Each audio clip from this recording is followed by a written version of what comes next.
I'm going to do a segment this morning on the one-handed backhand, and I think that it's a great shot. It's obviously a very beautiful shot.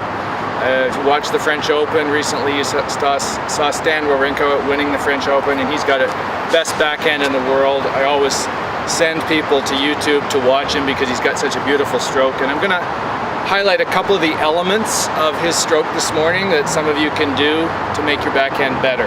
So one of the first things we want to talk about is the grip, and for those of you that are hitting your backhand out a lot, that's going to have a lot to do with the grip position, because if you have a weak grip, and a weak grip means your hand is more on top of the handle like mine is right now, what that does is it puts the racket face in an open position, laid back or tilted back.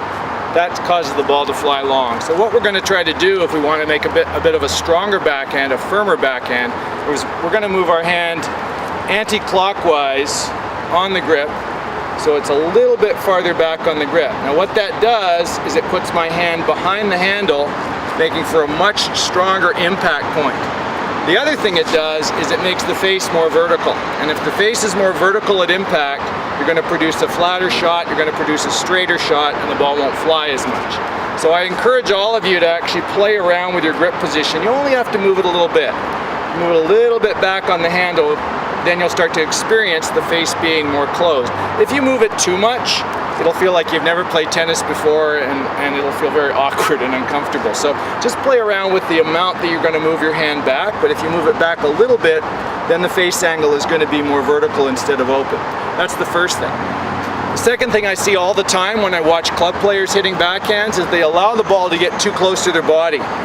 So they're hitting the ball more or less parallel to their front shoulder, like where I am right now, and it's very difficult to get any force going that way when the ball is this close. So the other thing that Wawrinka does, which you can copy, is his impact point. His impact point is well out in front of his body. There's some space here between where I am and where the racket is. So when you're going to hit your backhand with your new strong grip, you also want to be making contact a whole lot farther in front of your body than you have been.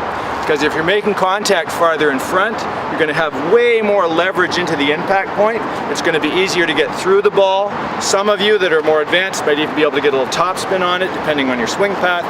But the important thing is to be able to feel that you're out in front at impact, so that you have some leverage off that front shoulder and your grip gets to do the work. Those are the two elements that I want you to focus on when you're hitting your backhand if you're trying to copy the backhand of Stan Wawrinka. Obviously you're talking about years and years and years of practice.